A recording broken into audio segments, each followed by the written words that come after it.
दोस्तों, आज की कहानी है इकलौते बेटे की शादी होते ही जब बहू विधवा हो गई। कहानी पसंद आए तो वीडियो को लाइक और सब्सक्राइब जरूर करना।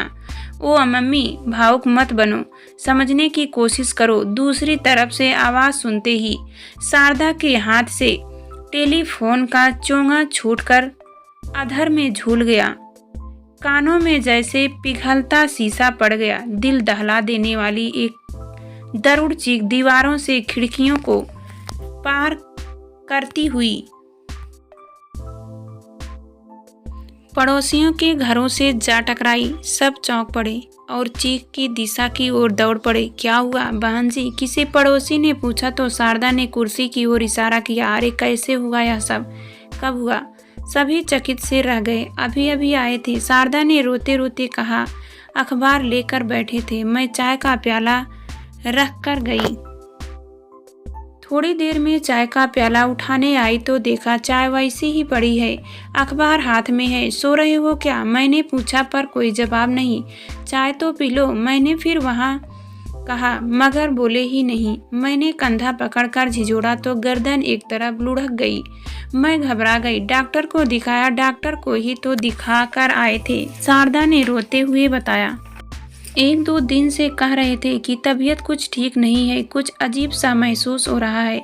डॉक्टर के पास गए तो उसने ECG वगैरह किया और कहा कि सीढ़ियां नहीं चढ़ना, आपको हार्ट प्रॉब्लम है। घर आकर मुझसे बोले, ये डॉक्टर लोग तो ऐसे ही डरा देते हैं। कहता है हार्ट प्रॉब्लम है, सीढ़ियां नहीं चढ़ना। भला सीढ़ियां चढ़कर नहीं आऊँगा तो क्या उड़कर आऊँगा घर? क्या हुआ है मुझे? भला चंगा तो हूँ।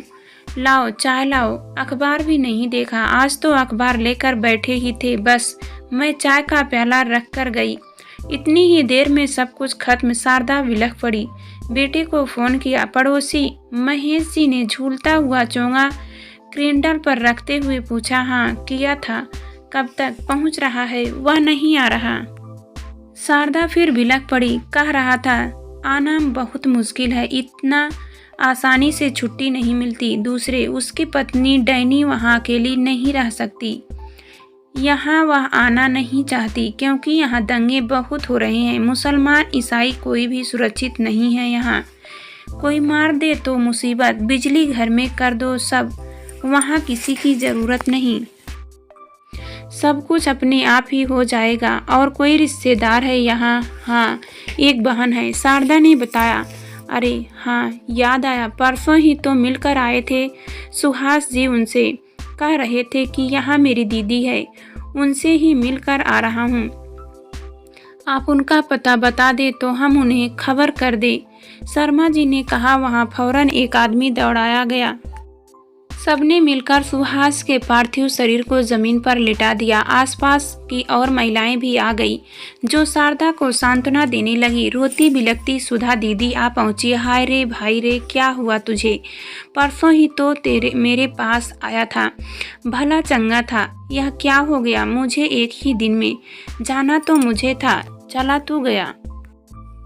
मेरे से पहले ही सब कुछ छोड़ छाड़ कर। हाय रे, यह क्या हो गया तुझे? बहुत ही मुश्किल से सबने उन्हें संभाला। उन्होंने अपनी तीनों बहनों सरोज, उषा, मजूसा व अन्य सब रिश्तेदारों के पते बता दिए।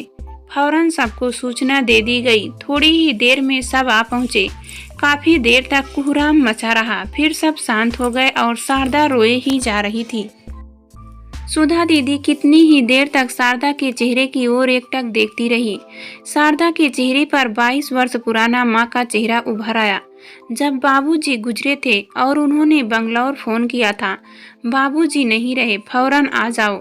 पर ये तो दौरे पर गए हुए हैं, कैसे आ सकते हैं एकदम सब? शारदा ने बेरुखी से कहा था। तुम उसके दफ्तर फोन करो, वह बुला देंगे। किया था पर उन्हें कुछ मालूम नहीं कि वह कहाँ है। ऐसा कैसे है? दफ्तर वालों को तो सब पता रहता है कि कौन कहाँ है। वहाँ रहता होगा पता, यहाँ नहीं। शारदा ने तीखे सुर में कहा था। मुझे दफ्तर का फ़ोन नंबर दो, मैं वहाँ कांटेक्ट कर लूँगी। मेरे पास नहीं है नंबर, कहकर शारदा ने रिसीवर पटक दिया था। ऐसे समय में भी शारदा ऐसा व्यवहार करेगी? कोई सपने में भी नहीं सोच सकता था। आखिरकार चाचा जी ने ही सब क्रियाक्रम किए।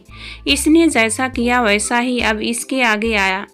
यह तो शुरू से ही परिवार से कटी कटी रही थी। हम 4 बहनें थी, भाई एक ही था बस। कितना चाव था इसका सबको कि बहू आएगी, घर में रौनक होगी, सबके साथ मिलजुल कर बैठेगी। अम्मा तो इसे जमीन पर पैर ही न रखने दे। हर समय उषा मंजूषा से कहती रहती, जा अपनी भाभी के लिए हलवा बनाकर ले जा, हलवाई के यहाँ से गरम गरम पूड़ियाँ ले आओ। नाश्ते के लिए भाभी से पूछ ले ठंडा लेगी या गरम। भाभी के नहाने की तैयारी कर दे। गुसल खाना अच्छी तरह साफ कर देना। शाम को कभी गरम गरम इमरती मंगाती तो कभी समोसे मंगाती। जा अपनी भाभी के लिए ले जा। पर भाभी की तो भाव तनी ही रहती है हरदम। एक दिन बिफर ही पड़ी दोनों। हम नहीं जाएंगी भाभी के पास, झिटक पड़ती है। कहती है कुछ नहीं चाहिए मुझे, ले जाओ यह सब।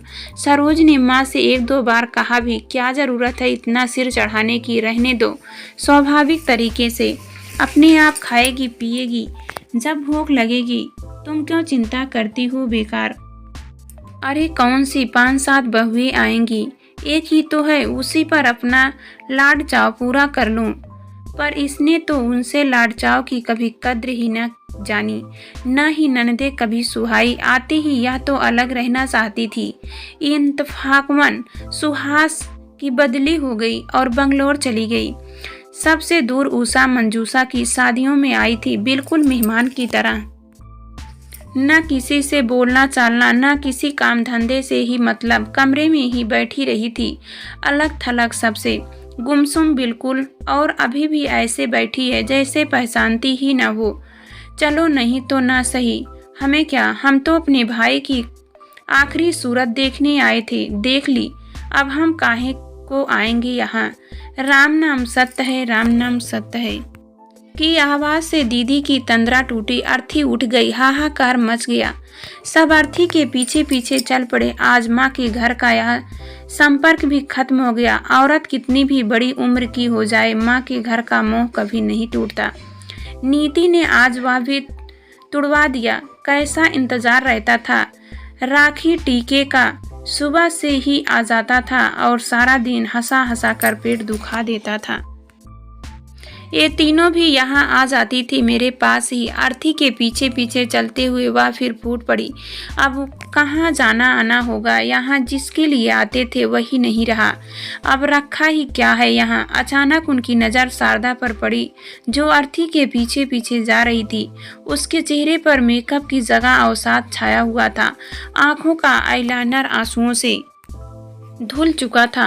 होठों पर लिपस्टिक की जगह पपड़ी जमी थी। सेट किए बाल बुरी तरह बिखर गए थे।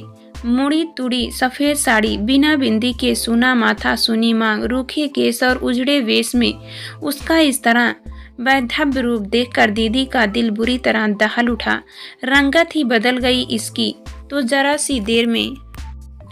कैसी सजी सजाई दुल्हन के बेस में आई थी 35 साल पहले। कितना सजाती थी खुद को और आज सुहास के बिना कैसी हो गई। आज रहा ही कौन इस दुनिया में।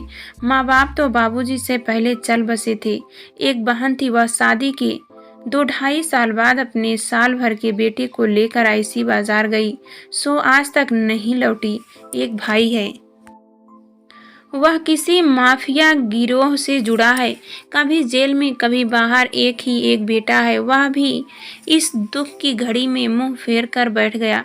उन्हें उस पर बहुत तरस आया। बेचारी कैसी खड़ी की खड़ी रह गई। अर्थी को गाड़ी में रख दिया गया। गाड़ी धीरे धीरे चलने लगी और कुछ ही देर में आंखों से ओझल हो गई। गाड़ी के जाने के बाद शारदा का मन बेहद अवसादग्रस्त हो गया। जब हम दुख में होते हैं तो अपनों का सानिध्य सबसे अधिक चाहते हैं, पर ऐसे दुखद समय में भी अपनों का सानिध्य न मिले तो मन बुरी तरह टूट जाता है। अकेलापन, बेबसी बुरी तरह मन को सालने लगती है। यही हाल उस समय शारदा का हो रहा था। बार बार उसे अपनी बेटी की याद आ रही थी कि काश इस घड़ी में वह उसके पास होता, उसे गले लगाकर रो लेती, कुछ शांति मिलती। कितनी अकेली है आज वह। ना माँ बाप, ना भाई बहन, कोई भी तो नहीं आज उसका जो आकर उसके दुख में खड़ा हो। नीचे धरती ऊपर आसमान, कोई सहारा देने वाला नहीं। बेटे के शब्द बार बार कान से टकराकर उसके दिल को बुरी तरह कचोट रहे थे। जिसे जिंदगी भर अपने से ज्यादा चाहा, जिसके कारण उम्र भर किसी की परवाह नहीं की, उसी ने आज ऐसे दुर्दिनों में किनारा कर लिया। माँ के लिए जरा सा भी दर्द नहीं, बाप के जाने का जरा भी गम नहीं, जैसे कुछ हुआ ही ना हो। कैसी पत्थर दिल औलाद है, जब अपनी पेट जाई औलाद ही अपनी ना बने तो और कौन बनेगा अपना। सास ननदे तो भला कब हुई किसी की, वे तो उम्र भर उसके और सुहास के बीच दीवार ही बनी रही। सुहास तो सदा अपनी माँ बहनों में ही रमा रहा, उसकी तो कभी परवाह ही नहीं की। इस कारण सदैव सुहास और उसके बीच दूरी ही बनी रही।